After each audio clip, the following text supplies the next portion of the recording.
The question is, are we going to do that which is in the best interest of the continent of Africa? The question is, are the countries prepared to make countries visa-free? Are we prepared to have one currency? Are we prepared to have one identity? Are we prepared to empower our young men and our women? Are we creating an environment where we can realize our potential? Are we prepared to embrace the dividends of the fourth and fifth industrial revolution? Are we prepared to embrace artificial intelligence? And are we making our own, or we are relying on China and Russia and the United States of America and all the other countries? Are we not in danger of having yet another scramble for Africa? These are the questions that we ought to pose even as we celebrate what we desire to do. I'm a king. Yes. What we are gathered here to do is something that has preoccupied great Africans for many years.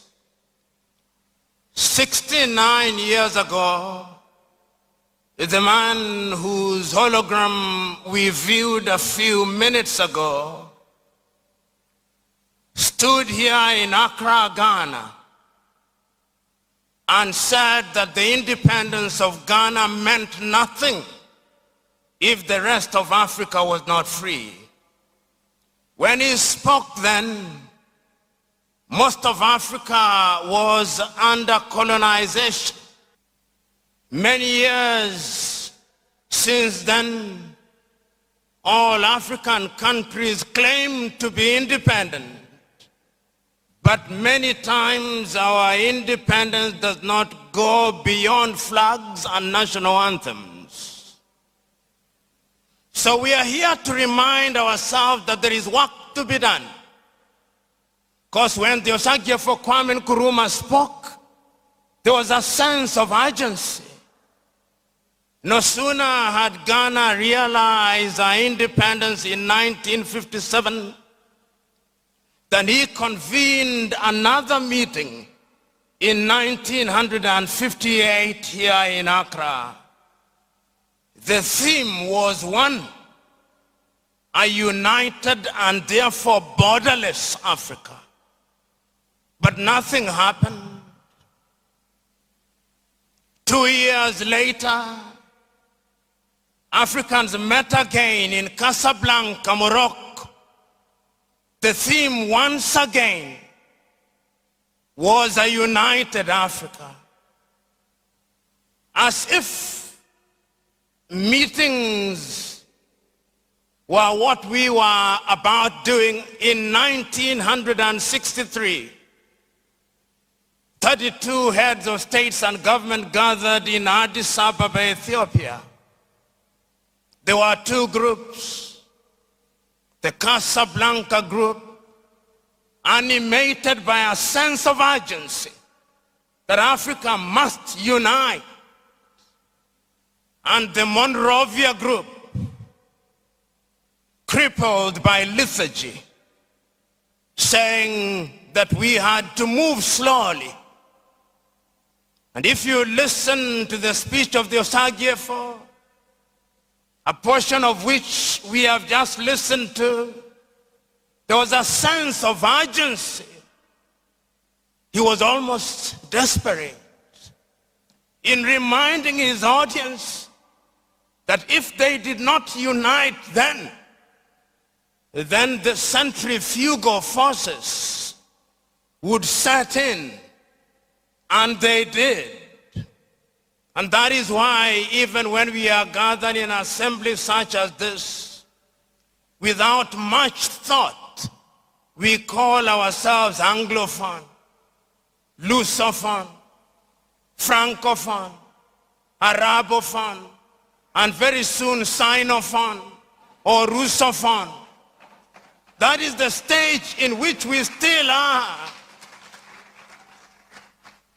Africa left Addis Ababa weak and disunited. I'm speaking to you at a time when the British still gathers our former colonies and our neo-colonial institution called the Commonwealth. And when our leaders go there, they sit in the meeting from beginning to end. The French still gather their colonies under La Francophonie.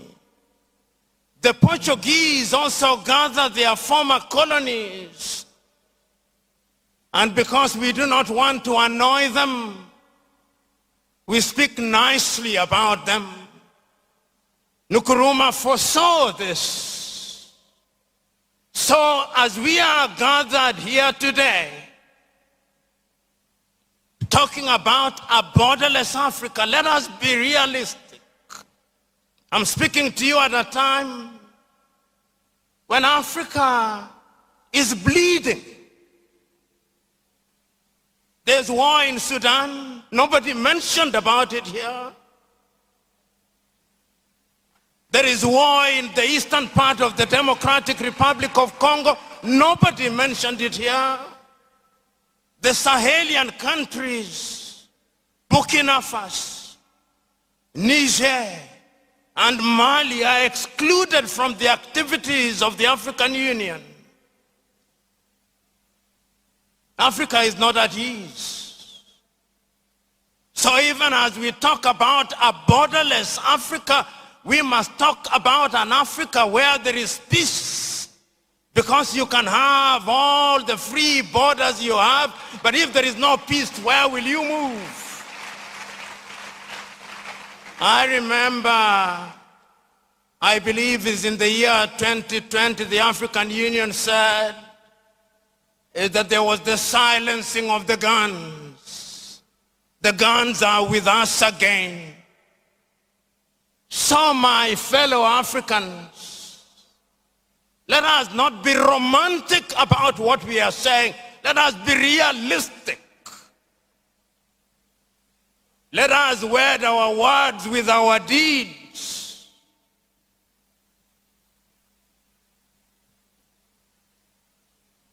Several years ago, on the 40th day of the independence of Ghana, the former president of Tanzania, Julius Kambarage Nyerere, was here. And he spoke. And he apologized. He said Nkrumah was right, we were wrong. He was right because he foresaw that if African countries became used to titles such as president and prime ministers and ministers, it would not be easy to unite the continent. But he reminded his audience on that day that when African leaders go out or Africans go out of Africa, it is not their Ghanaian-ness or Rwandan-ness or Kenyan-ness that matters. It is their African-ness. He was reminding us that we need a continent that is borderless. He told us. So today, as we have this conversation, let us remind ourselves that this is not a new conversation. In 1980 in Lagos, Nigeria, under the Lagos Plan of Action, we promised ourselves that we would enhance intra-African trade, that goods from Addis Ababa in Ethiopia would move to Casablanca in Morocco, that we would have goods moving from South Africa to Maputo, and we said that we were going to achieve this through the regional economic communities such as ECOWAS, SADC, COMESA, the Maghreb, the East African Community, the IGAD. But if you go on the ground, the reality is very different. Aliko Dangote, whose image is displayed outside of this auditorium, famously said that he needs more visas to travel across an African continent than an American blogger who has the passport of the United States of America. That is the reality of our continent. It is the reality of our continent, so that as we talk about doing business with ourselves, African heads of state run to the Oval Office in the United States of America to sign AGOA, to sign off their health arrangement, to sign off with the European Union, and to play the gooseberry in Davos. So today we have come here to dramatize our anger. We have come here to dramatize our sense of urgency. My good sister Nkosazana Lamini Zuma, who served as the chair of the AUC from the year 2012 to 2017, during which period the Africa Agenda 2063 was incubated. I remember the fictional letter that you wrote from the future. Your letter to Kwame Nkrumah, dated the 24th day of January, the year 2063, in which you are telling the Osagyefo that Africa has grown, that Africa has changed, that the promises we made to ourselves have been fulfilled, that we have electricity, that we have roads, that we can now produce what we consume and consume what we produce. It is 37 years away. The question is, will you release that letter to the Osagyefo? Will our promises come true? Will the young men and women who are present here be given the opportunity to serve? Will we enable them? We talk of the numbers. We talk about 1.4 billion. We talk about it as a youth dividend. But our young men and women are running away and dying in the Mediterranean because there are no opportunities. They are running away because we do not create an environment where they can invent and innovate. The question is, how are we going to change this? The answer is, we must rethink Africa. The answer is, we must make Africa different. We must make Africa work. We must have self-esteem. We must be able to understand that nobody is going to help us. But unfortunately, when I listen to the Osagyefo, and I do many times, we got the crown without the jewels. The time is now to change the situation. The question is, are you ready? The question is, are we simply holding annual jamborees? Or we are serious this time round? The question is, will we hold yet another meeting and other meetings without action? That is the question that Africans are asking. The question is, are we going to do that which is in the best interest of the continent of Africa? The question is, are the countries prepared to make countries visa-free? Are we prepared to have one currency? Are we prepared to have one identity? Are we prepared to empower our young men and our women? Are we creating an environment where we can realize our potential? Are we prepared to embrace the dividends of the 4th and 5th industrial revolution? Are we prepared to embrace artificial intelligence? And are we making our own, or we are relying on China and Russia and the United States of America and all the other countries? Are we not in danger of having yet another scramble for Africa? These are the questions that we ought to pose even as we celebrate what we desire to do. It is not easy. And those who think it is easy will be disappointed. This is a journey which is intergenerational. The generation that has started this journey will not conclude it. So the young men who are here, you are from the Democratic Republic of Congo, are you ready for a borderless South Africa? You are from Ghana, are you ready? You are from Nigeria, are you ready? From Kenya, are you ready? From Egypt, are you ready? From Rwanda, are you ready? From Tunisia, are you ready? From Senegal, are you ready? Are you ready? Are you ready? Because the question that history is asking is, are you ready? If you are ready, say you are ready. If you are ready, say you are ready. And we are ready because Africa must be great.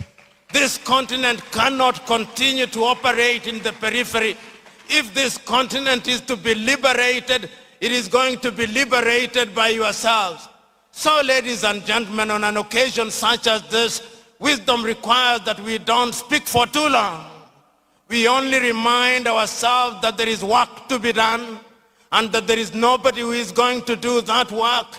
It is us who are going to do that work. And I know many young Africans who are doing great work. I know those who are in the innovation space. I know those who are in the agriculture space. I know those who are in the mining space. I know the women who are in the fashion space. I know those who are in the education phase, like my friend Linus Okorie from Nigeria. And I know people like Nkosazana and Lamini Zuma who never say die. Even when it looks like it is not going to happen, she never says die. Ladies and gentlemen, ours today is to take a solemn vow.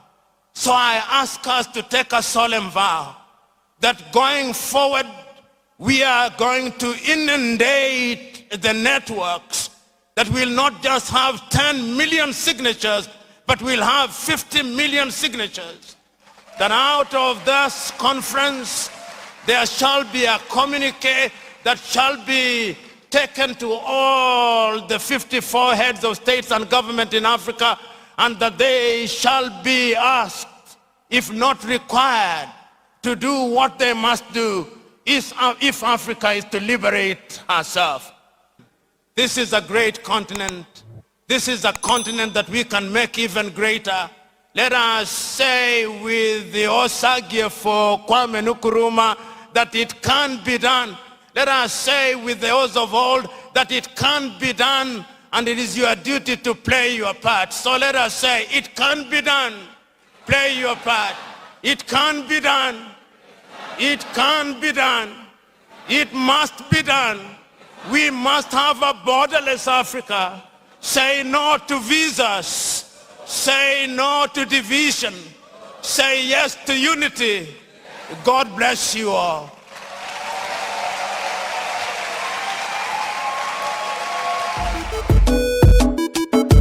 I'm a king, yes, I'm a king. I'm a king.